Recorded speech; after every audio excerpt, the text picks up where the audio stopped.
নেতার বিরুদ্ধে একটা কঠোর শব্দ প্রয়োগ করেছিল, আপনারা মব করেছেন। তাই আমি ব্যক্তিগত আক্রমণ, ব্যক্তিগতভাবে কাউকে কোনো কটু শব্দ উচ্চারণ করতে চাই না। তবে একটা কথা বলতে চাই, যেই 12ই ফেব্রুয়ারি নির্বাচনের মাধ্যমে আপনাদের জন্ম হয়েছে, আপনারা যেই 12ই ফেব্রুয়ারির গর্ভে জন্ম নিয়েছেন, সেই জন্ম নেওয়ার পরে এখন 12ই ফেব্রুয়ারিকে অস্বীকার করছেন, অর্থাৎ জন্ম নেওয়া সন্তান পিতামাতার বিবাহকে অস্বীকার করছেন। এর বেশি আর কিছু বললাম না। যদি আমাদেরকে বলতে বাধ্য করেন, আমরা এরপরে আর কোনো ব্যক্তির ব্যক্তিগত সম্মানের দিকে তাকিয়ে আমরা আমাদের মুখ বন্ধ রাখতে পারবো না। মনে রাখবেন, জুলাই বিপ্লবের ভিত্তিতে যেই গণভোট হয়েছে, সেই গণভোটে এদেশের ছাত্র জনতার 24-এর বিপ্লবের যে গণ আকাঙ্ক্ষা, রাষ্ট্র সংস্কার, রাজনৈতিক বন্দোবস্তের যেই সংস্কারের দাবি, সেই সংস্কারের দাবিগুলোই পয়েন্ট আকারে গণভোটে 4টি পয়েন্ট আকারে জাতির সামনে উপস্থাপন করা হয়েছিল। গণভোটের ইতিহাস আপনাদেরকে স্মরণ করিয়ে দিতে চাই। বাংলাদেশে ইতিপূর্বে আরো 3টি গণভোট হয়েছে। আজ 2026 সালে 4র্থ গণভোট হয়েছে।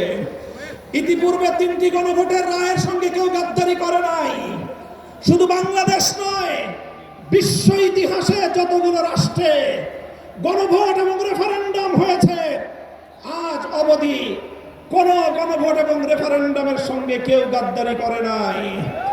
বিএনপি যদি আজ এই গণভোটের সঙ্গে গাদ্দারি করে, শুধু বাংলাদেশ নয়, বিশ্ব ইতিহাসের গাদ্দার দল হিসেবে চিহ্নিত হবে।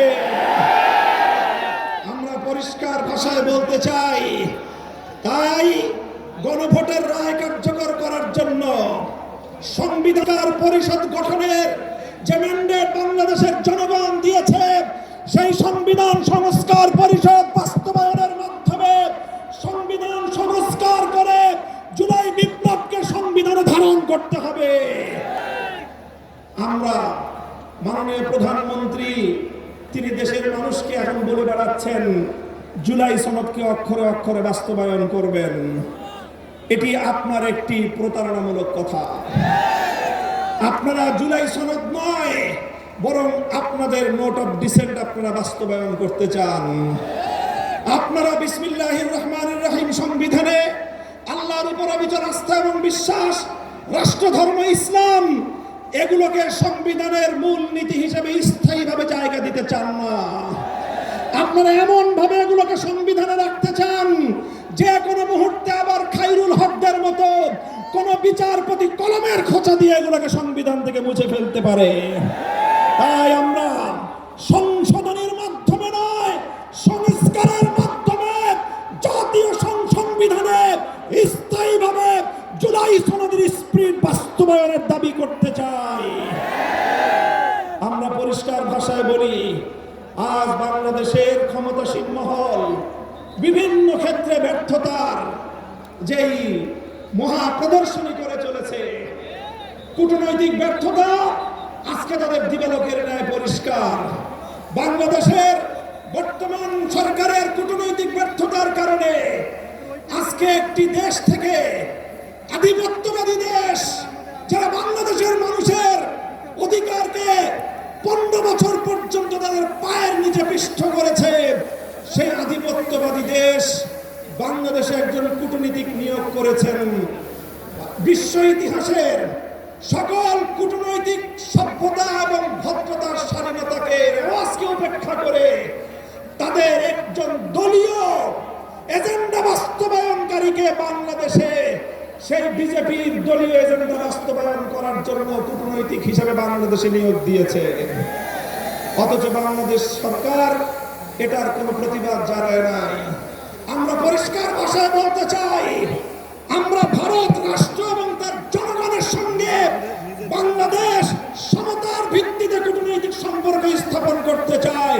বাংলাদেশকে বিজেপির কোন দলীয় ফোরামে পরিণত করতে দেব না।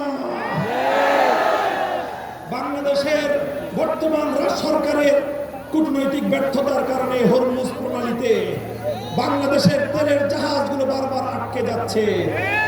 বন্ধু প্রতিম দেশ ইরান বাংলাদেশের সঙ্গে বন্ধুত্বের হাত বাড়িয়ে দেয়, কিন্তু বাংলাদেশ চরমভাবে কূটনৈতিক ব্যর্থতার পরিচয় দিয়ে এখনো পর্যন্ত হরমুজ প্রণালী থেকে একটি জাহাজ অবমুক্ত করতে পারেনি। যদি আপনারা না পারেন, ব্যর্থতার দায় স্বীকার করে আমাদেরকে দায়িত্ব প্রদান করেন।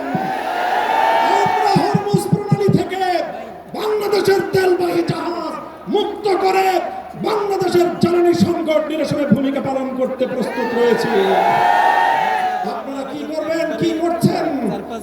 বাংলাদেশ ব্যাংকের গভর্নরের পদ দখল করেছেন। বাংলাদেশের গোটা ব্যাংক সেক্টরকে দুর্বৃত্তদের হাতে তুলে দিয়েছেন। এভাবে ব্যাংক সেক্টর থেকে আবার দুর্বৃত্তগুলোর মাধ্যমে বাংলাদেশটাকে আপনি ধ্বংস করার পায়তারা করছেন। আপনারা দুর্নীতি দমন কমিশন থেকে বিচার বিভাগ পর্যন্ত রাষ্ট্রীয় প্রতিটি প্রতিষ্ঠানকে দলীয়করণ করার পায়তারা করছেন। আমাদের আখেরি পয়গাম, বাংলাদেশ ইনশাআল্লাহ কোনদিন সেই একদলীয় বাকশাল তন্ত্র অথবা বিএনপি তন্ত্রের যুগে ফিরে যাবে না।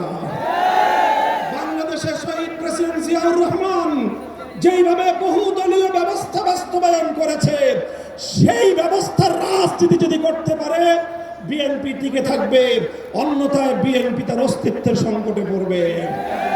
সংগ্রামী সাথী ও বন্ধুগণ, আমাদের আখেরি পয়গাম, যেভাবে গত দুদিন ধরে বাংলাদেশের বিভিন্ন শিক্ষাঙ্গনগুলোতে, ঢাকা বিশ্ববিদ্যালয় সহ বিভিন্ন শিক্ষাঙ্গনগুলোতে অস্ত্রের ঝঞ্ঝানি শুরু করেছেন, স্থানীয় ছাত্র নেতৃবৃন্দের উপর যেভাবে ছাত্রলীগের হেলমেট লীগের মতো ভূমিকায় অবতীর্ণ হয়েছে, এই ধারা যদি অব্যাহত থাকে, এর দায় সম্পূর্ণ সরকারকে গ্রহণ করতে হবে।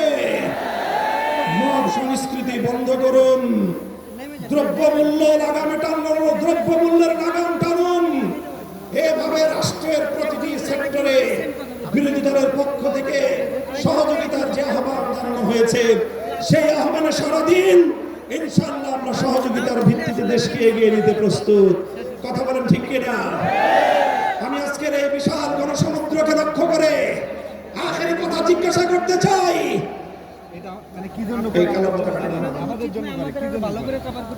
আমি আপনাদেরকে বলতে চাই, আজ গণভোটের রায় বাস্তবায়নের জন্য বাংলাদেশ খেলাফত মজলিস যে ডাক দিয়েছে, এটি আমাদের সর্বশেষ কর্মসূচি নয়।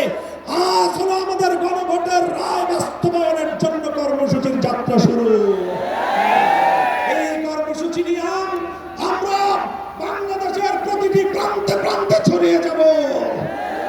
আমি কর্মসূচি ঘোষণা করছি, আগামী 3 মাস, মে, জুন, রক্তাক্ত জুলাই, বাংলাদেশের প্রতিটি জেলায় জেলায় গণভোটের রায় বাস্তবায়ন এবং দেশের অন্যান্য চলমান সংকট নিরসনের দাবিতে বাংলাদেশ খেলাফত মজলিস জেলায় জেলায় নাগরিক সমাবেশ করবার ঘোষণা দিচ্ছে। প্রতিটি জেলায় নাগরিক সমাবেশ বাস্তবায়নের পর 2026 সালের 36শে জুলাই, 5ই আগস্ট ঐতিহাসিক ঢাকায় বাংলাদেশ খেলাফত মজলিসের ডাকে গণমিছিল অনুষ্ঠিত হবে ইনশাআল্লাহ। কর্মসূচিগুলো আপনারা বাস্তবায়ন করবেন তো ইনশাআল্লাহ? আমরা আমাদের আবার আখেরি পয়গাম দিয়ে যেতে চাই, এই গণভোটের রায়ের সঙ্গে যদি বিশ্বাসঘাতকতা করা হয়, জনগণের অধিকারকে যদি রাষ্ট্রীয় ক্ষমতার জাতা করে পিষ্ট করার চেষ্টা করা হয়, আবার জুলাই হবে, আবার যুদ্ধ হবে, আবার লড়াই হবে, আবার সংগ্রাম হবে ইনশাআল্লাহ। নাসরুম মিনাল্লাহি ওয়া ফাতহুন করিব ওয়া আখিরু দাওয়ানা আলহামদুলিল্লাহি রাব্বিল আলামিন।